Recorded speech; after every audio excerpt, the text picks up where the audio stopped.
Salut, bon alors, hein? Bonne ou mauvaise idée cette histoire, Nagelsmann, Henry, si ça se fait, je répète bien, si ça se fait, on sait avec un peu de repos, il y a 48 heures, c'était une news qui, oh là là, les Messi, les Ramos, peut-être Verratti et d'autres vont partir, donc une nouvelle génération de joueurs, etc. vont arriver, donc peut-être avec moins le côté bling bling, starlet, etc., etc. Donc peut-être que ce fameux Nagelsmann va faire quelque chose, mais on se rend compte quand on réfléchit bien qu'il n'est resté que une saison et demie finalement au Bayern de Munich. Hein. Ça s'est mal terminé cette histoire. Après son élimination en Ligue des Champions, il a sauté, etc. Parce qu'en une saison et demie, il s'est mis à dos plus de la moitié du vestiaire du Bayern. Et ça s'est mal passé avec quand même des joueurs comme Lewandowski la saison dernière, comme Müller, comme Sadio Mané. Et je pense qu'il faut y aller pour se prendre la tête avec Sadio Mané, comme il fallait vraiment faire tout ce qu'il fallait, le PSG à l'époque où ils avaient Ancelotti, pour le dégoûter et pour qu'il parte, parce que pour dégoûter Ancelotti, faut y aller, hein, donc.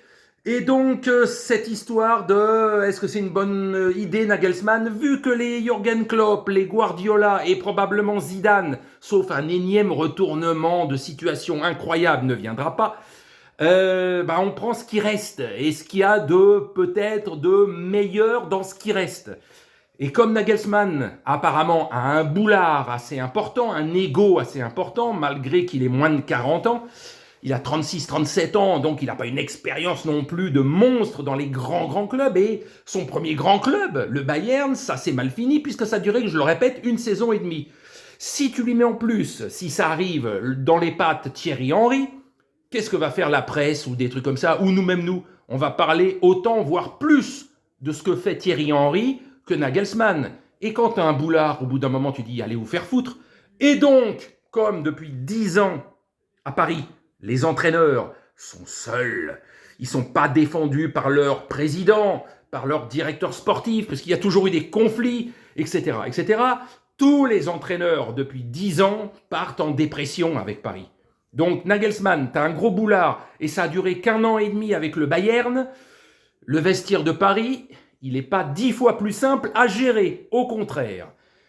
Et le tandem avec Henry, est-ce qu'à un moment donné, il n'y en a pas un des deux qui va tirer plus la couverture à lui et ça va faire chier l'autre? Donc voilà, attention, attention, avec une bonne réflexion de 24-48 heures, on peut à nouveau se poser des questions, même s'ils réfléchissent quand même à l'entraîneur, pas fin juillet ou des trucs comme ça, une fois que tout le mercato a été fait, est-ce que l'entraîneur voulait vraiment ces joueurs-là? Au moins il participera normalement au recrutement, puisque d'ici probablement le week-end prochain, on saura qui sera le prochain entraîneur. Mais si c'est Nagelsmann et si c'est en tandem avec Thierry Henry, attention, ça risque d'être folklorique encore une fois. Salut.